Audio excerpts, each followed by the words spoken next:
I think all of us have been interested in, at one time or another, in the romantic mysteries of all those societies that collapsed, such as the Maya, classic Maya in the Yucatan, the Easter Islanders, the Anasazi, Fertile Crescent Society, Angkor Wat, Great Zimbabwe, and so on. And within the last decade or two, archaeologists have shown us that there were environmental problems underlying many of these past collapses. But there are also plenty of places in the world where societies have been developing for thousands of years without any sign of a major collapse, such as Japan, Java, Tonga, and Tikopia. So evidently, societies in some areas are more fragile than in other areas. How can we understand what makes some societies more fragile than other societies? The problem is obviously one relevant to our situation today, because today as well there are some societies that have already collapsed, such as Somalia and Rwanda and the former Yugoslavia. There are also societies today that may be close to collapse, such as Nepal, Indonesia, and Colombia. What about ourselves? What is there that we can learn from the past that would help us avoid declining or collapsing in the way that so many past societies have? Obviously, the answer to this question is not going to be a single factor. If anyone tells you that there's a single factor explanation for societal collapses, you know right away that they're an idiot. This is a complex subject, but how can we make sense out of the complexities of this subject? In analyzing societal collapses, I've arrived at a 5-point framework, a checklist of things that I go through in trying to understand collapses. And I'll illustrate that 5-point framework by the extinction of the Greenland Norse society. This is a European society with literate records, so we know a good deal about the people and their motivation.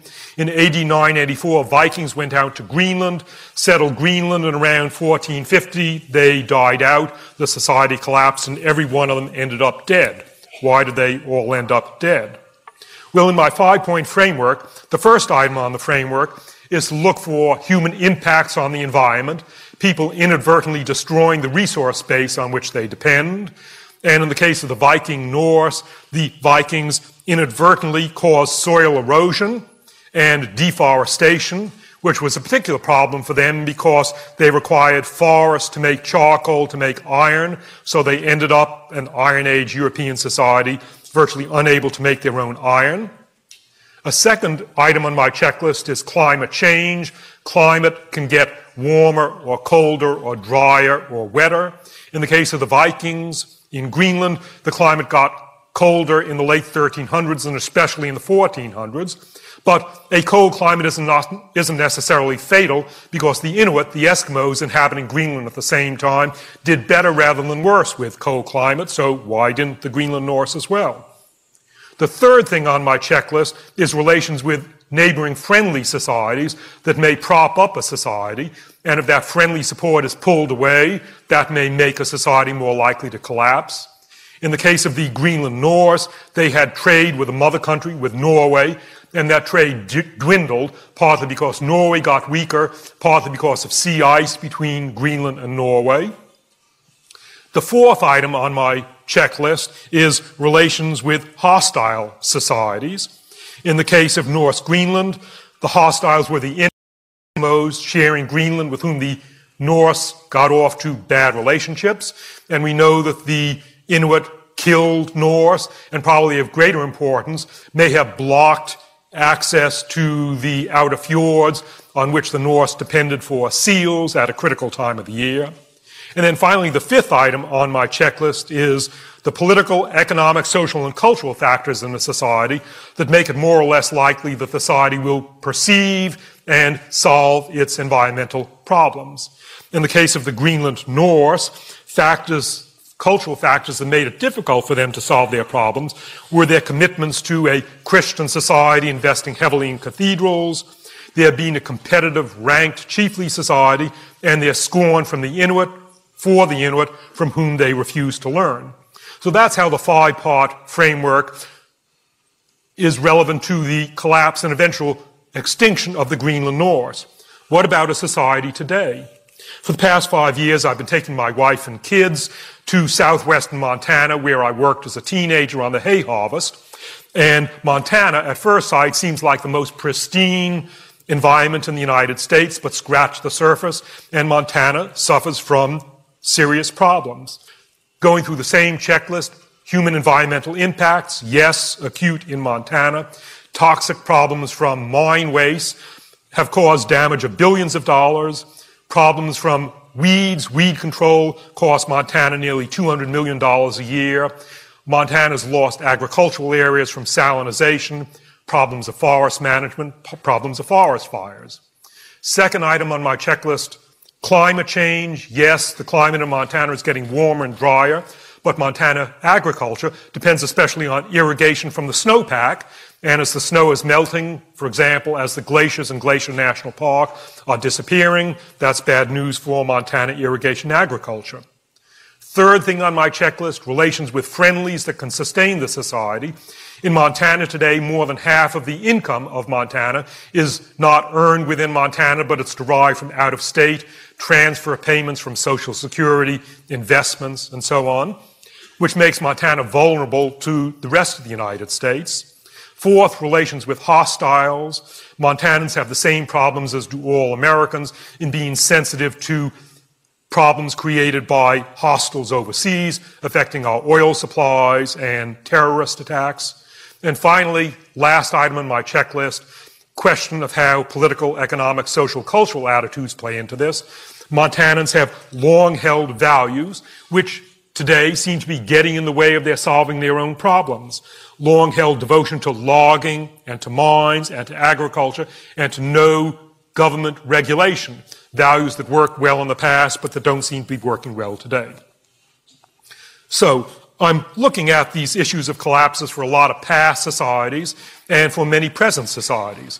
Are there any general conclusions that arise? In a way, just like Tolstoy's statement about every unhappy marriage being different, every collapsed or endangered society is different. They all have different details. But nevertheless, there are certain common threads that emerge from these comparisons of past societies that did or did not collapse and threaten societies today. One interesting common thread has to do with, in many cases, the rapidity of collapse after a society reaches its peak.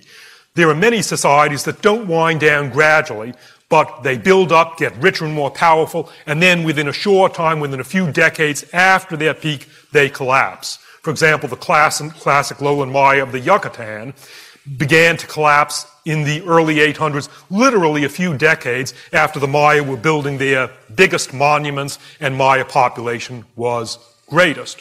Or again, the collapse of the Soviet Union took place within a couple of decades, maybe within a decade, of the time when the Soviet Union was at its greatest power. An analog would be the growth of bacteria in a petri dish. These rapid collapses are especially likely where there's a mismatch between available resources and resource consumption, or a mismatch between economic outlays and economic potential. In a petri dish, bacteria grow. Say they double every generation, and 5 generations before the end, the petri dish is 15/16 empty, and then the next generation is 3/4 empty, and the next generation half empty. Within 1 generation after the petri dish still being half empty, it is full, there's no more food, and the bacteria have collapsed.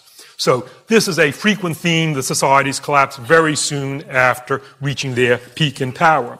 What it means, to put it mathematically, is that if you are concerned about a society today, you should be looking not at the value of the mathematical function, the wealth itself, but you should be looking at the first derivative and the second derivatives of the function.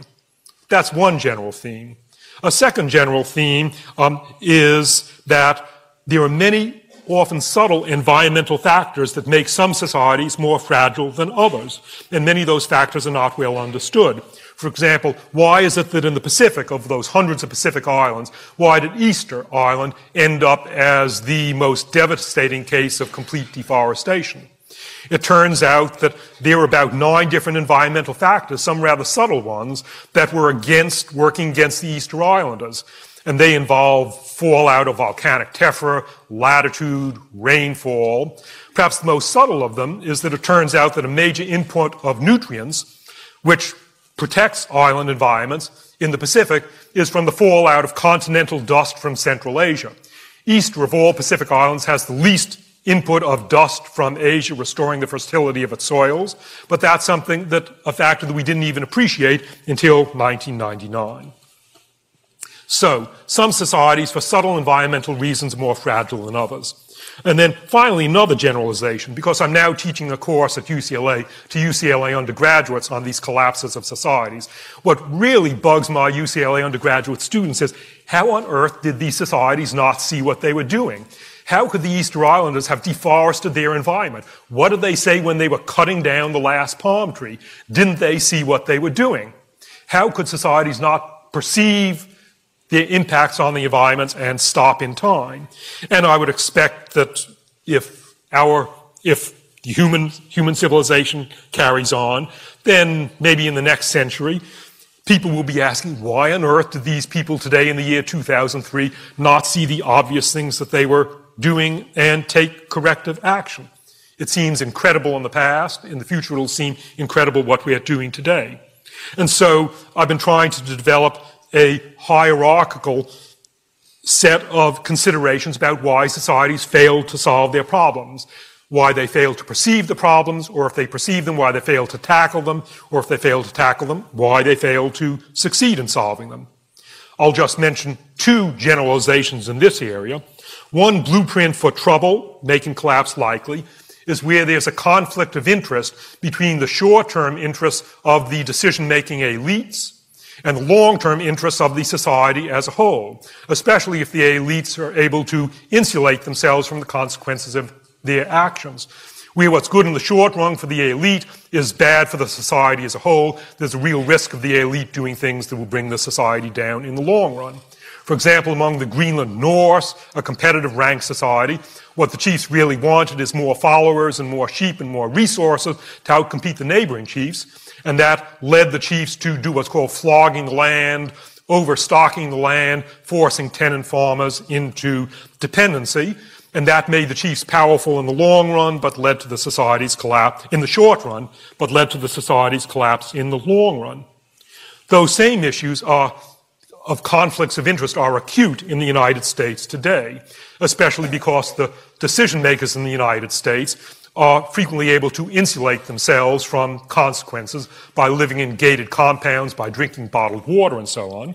And it is, within the last couple of years, it's been obvious that the elite in the business world correctly perceive that they can advance their short-term interests by doing things that are good for them but bad for society as a whole, such as draining a few $1 billion out of Enron and other businesses. They are quite correct that that these things are good for them in the short term, although bad for society in the long term. So that's one general conclusion about why societies make bad decisions, conflicts of interest. And the other generalization that I want to mention is that it's particularly hard for a society to make, quotes, good decisions when there is a conflict involving strongly held values that are good in many circumstances, but are poor in other circumstances. For example, the Greenland Norse, in this difficult environment, were held together for 4.5 centuries by their shared commitment to religion and by their strong social cohesion. But those two things, commitment to religion and strong social cohesion, also made it difficult for them to change at the end and to learn from the Inuit. Or today, Australia. One of the things that enabled Australia to survive in this remote outpost of European civilization for 250 years has been their British identity. But today, their commitment to a British identity is serving Australians poorly in their need to adapt to their situation in Asia. So it's particularly difficult to change course when the things that get you in trouble are the things that are also the source of your strength. What's going to be the outcome today? Well, all of us know the dozen sorts of ticking time bombs going on in the modern world, time bombs that have fuses of a few decades to all of them not more than 50 years, and any one of which can do us in. The time bombs of water, of soil, of climate change, invasive species, the photosynthetic ceiling, population problems, toxics, etc., etc. List about 12 of them. And while these time bombs, none of them has a fuse beyond 50 years, and most of them have fuses of a few decades, some of them, in some places, have much shorter fuses. At the rate at which we are going now, the Philippines will lose all its accessible loggable forest within 5 years, and the Solomon Islands are only 1 year away from losing their loggable forest, which is their major export, and that's going to be spectacular for the economy of the Solomons. People often ask me, Jared, what's the most important thing that we need to do about the world's environmental problems? And my answer is the most important thing we need to do is to forget about there being any single thing that is the most important thing we need to do. Instead, there are a dozen things, any one of which could do us in, and we've got to get them all right. Because if we solve 11, we fail to solve the 12th, we're in trouble. For example, if we solve our problems of water and soil and population, but don't solve our problems of toxics, then we are in trouble. The fact is that our present course is a non-sustainable course, which means by definition that it cannot be maintained. And the outcome is going to get resolved within a few decades. That means that those of us in this room who are less than 50 or 60 years old will see how these paradoxes are resolved, and those of us who are over the age of 60 may not see the resolution, but our children and grandchildren certainly will. The resolution is going to achieve either of two forms. Either we will resolve these non-sustainable time fuses in pleasant ways of our own choice by taking remediable action, or else these conflicts are going to get settled in unpleasant ways, not of our choice, namely by war, disease, or starvation. But what's for sure is that our non-sustainable course will get resolved in one way or another in a few decades. In other words, since the theme of this session is choices, we have a choice. Does that mean that we should get pessimistic and overwhelmed? I draw the reverse conclusion. The big problems facing the world today are not at all things beyond our control. Our biggest threat is not an asteroid about to crash into us, something we can do nothing about. Instead, all the major threats facing us today are problems entirely of our own making. And since we made the problems, we can also solve the problems. That then means that it's entirely in our power to deal with these problems. In particular, what can all of us do? For those of you who are interested in these choices, there are lots of things you can do. There's a lot that we don't understand and that we need to understand. And there's a lot that we already do understand but aren't doing and that we need to be doing. Thank you.